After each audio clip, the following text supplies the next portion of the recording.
Miguel Gomes da Silva é convidado deste Hora Económico. Miguel, boa Boa noite, noite. obrigado por estares aqui. Olhando para estes valores da zona euro, chegamos à conclusão que a crise de dívida já está a arrastar todos os países para uma contração e para a recessão económica. Era inevitável num espaço onde o comércio é livre e onde os mercados naturais são países vizinhos. Foi com isso que a Alemanha tem conseguido ser o motor de crescimento nos últimos anos, com as exportações para os países que não têm risco cambial, portanto, os parceiros da moeda única, e era de esperar, obviamente, que isto fosse alastrar e o efeito de contágio se estendesse também a outros países. No entanto, a França, e este aspecto é de realçar, a França, que tem resistido às medidas de austeridade já aplicadas em Portugal, na Grécia e até de certa forma em Itália e Espanha, surpreendeu e conseguiu aqui um crescimento de conseguiu 0,2, se não me engano. De 0,2 contra aquilo que eram expectativas dos analistas que colocavam o crescimento previsto no trimestre em zero. À conta, e este aspecto é importante também, em parte do consumo interno privado. Apesar de ter sido um dado fraco, mas foi positivo. O consumo interno privado em França, e também o público, surpreendeu pela positiva. Salvo erro, foi 0,3% o crescimento face ao trimestre anterior, o que deixa antever que o facto de os franceses continuarem a ter poder de compra para poder consumir internamente acaba por funcionar. O que é um dado importante para esta discussão que é um dado vigora por toda a Europa extremamente relativamente importante nesta dualidade entre austeridade e crescimento. Aliás, esta dualidade entre austeridade e crescimento coloca-se agora na maior economia do mundo, nos Estados Unidos, não querendo estar a mudar de assunto. No entanto, é exatamente o mesmo tipo de dilema que republicanos e democratas têm para decidir muito em breve com o Fiscal Cliff. Portanto, e claramente não tenho dúvida que os Estados Unidos vão provavelmente optar por uma solução que não penalize o crescimento, ao contrário daquilo que está a acontecer na Europa.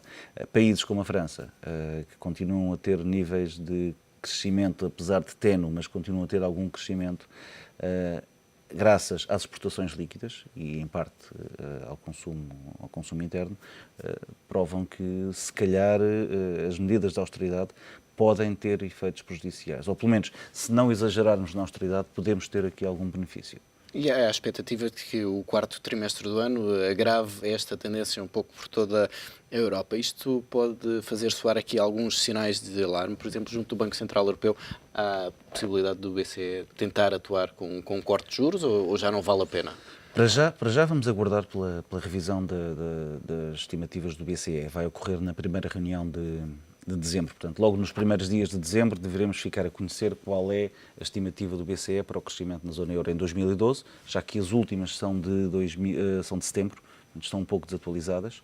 A Comissão Europeia já colocou a semana passada dados revistos, em baixa, portanto, com valores mais negativos, quer para 2012, quer mesmo para 2013, para a zona euro. Portanto, o BCE irá, em dezembro, ter os seus números. Consoante aquilo que for a previsão do BCE, assim poderá agir. No entanto, existe já no mercado alguma expectativa de descida de 25 pontos de base.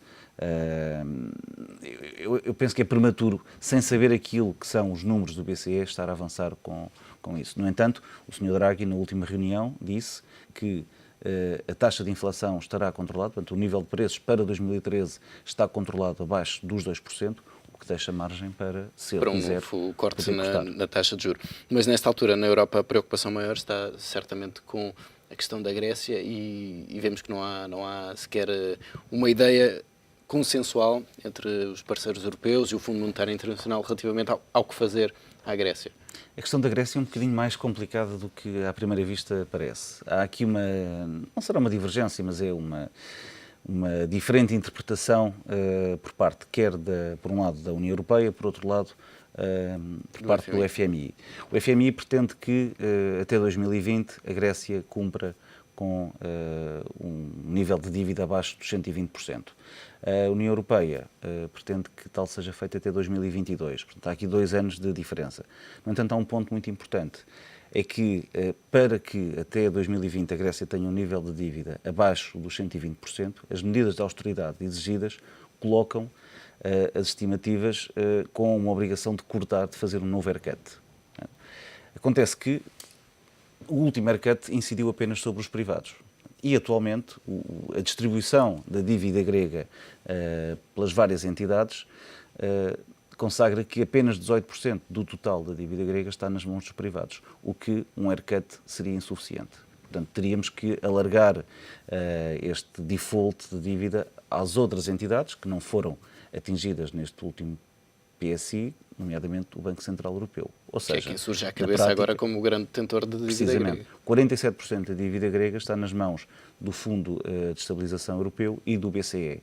Portanto, estas duas entidades seriam obrigadas, para que até 2020 tenhamos o nível da dívida face ao PIB grego abaixo dos 120%, quer o BCE, quer o Fundo Europeu de Estabilização teriam que ceder em termos de perdão de dívida. Portanto, um haircut, um corte de cabelo na dívida grega. Não parece... Mas é esse o recado que o FMI está a tentar dar. Até porque temos visto vários sinais do FMI a alertar contra o excesso de austeridade. Ao manter esta meta de 2020, é esse o sinal que o FMI está a querer enviar ao BCE, a dizer têm de perdoar parte da dívida? Eu acho que o sinal que o FMI está a enviar ao BCE tem que baixar os juros. Porque a alternativa, e era o que eu ia dizer a seguir, em alternativa, o BCE pode transferir para a Grécia parte dos ganhos que está a ter com a dívida grega. Porque se nós fizermos as contas sem haircut, o BCE andou a comprar dívida grega durante muito tempo, a níveis baixíssimos, e vai receber 100% desse valor.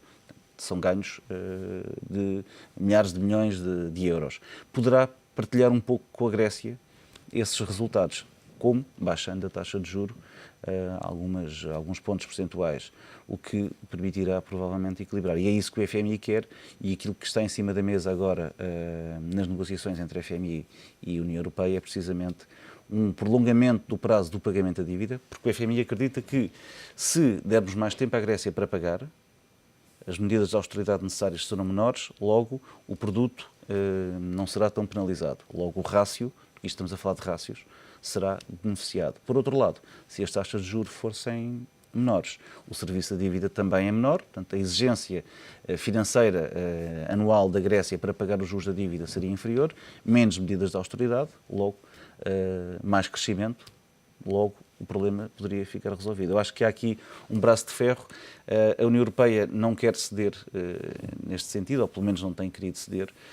O FMI diz, meus amigos, se não for assim, então temos que ir para um novo haircut e são vocês que vão ser os principais receber a prejudicados. fatura. Eu acho que no final o que vai acontecer é um prolongamento do prazo de pagamento e uma baixa taxa de juros. Nós, portugueses, só temos a ganhar com isso. Não que seja imediatamente repercutido em nós, mas poderemos ganhar um novo poder negocial, nomeadamente quanto à baixa das taxas de juros do empréstimo externo que estamos a pagar. Relativamente aos Estados Unidos, já há pouco afloraste aqui essa questão do fiscal cliff. Vai ser esse o tema que vai dominar o mercado até final de 2012? Terá que ser esse o tema, porque em 3 de janeiro de 2013 teremos o fiscal cliff, ou seja, o fiscal cliff são dois grandes conjuntos de medidas. Por um lado é o fim dos perdões, ou da parte de redução fiscal, benefícios fiscais, que Bush implementou ao longo do seu mandato. Por outro lado, são as medidas que Obama acordou com o Congresso em agosto do ano passado para poder fazer passar a ultrapassagem do teto da dívida. Portanto, são dois grandes fenómenos, de um lado por parte dos impostos, do lado dos impostos, do outro lado do lado da despesa. Aqui o braço de ferro será entre Obama e os republicanos, nomeadamente a grande bandeira de Obama, que é o Medicare, portanto, a política social e o seguro de saúde para todos os americanos. Aqui poderá ser claramente o ponto onde os republicanos poderão dar mais luta. Por outro lado, e separando os dois, claramente nota-se que republicanos não querem mais impostos para os ricos. Obama diz que os ricos vão ter que pagar mais e vão ter que ser eles a suportar um pouco esta... Porque senão, em 2013, caímos num buraco completo. O impacto a nível do PIB americano, se isto avançar, estamos a falar de 600 mil milhões de euros de déficit que é automaticamente reduzido, ou inicia-se o processo de redução automática, que tem um impacto brutal no PIB, que lança imediatamente os Estados Unidos para uma recessão. Ninguém quer isso, portanto, agora, qual vai ser a forma de esperar acordo? um período longo de negociações, mas com essas negociações que devem perdurar até à última hora e com os problemas na Europa, com esta indefinição em torno da Grécia, corremos o risco de se apagarem os ganhos que algumas bolsas ainda vão tendo em 2012, alguns índices. É natural, consoante. Eu penso que vai ser até lá, vai ser um pouco um oscilar de variações, à medida que forem conhecidas notícias. Porque o mercado acionista reage muito por impulsos e por rumores. E se aquilo que os republicanos defendem ganhar algum protagonismo, as bolsas poderão recuperar e poderão ter uma performance bastante positiva em relação àquilo que estão hoje.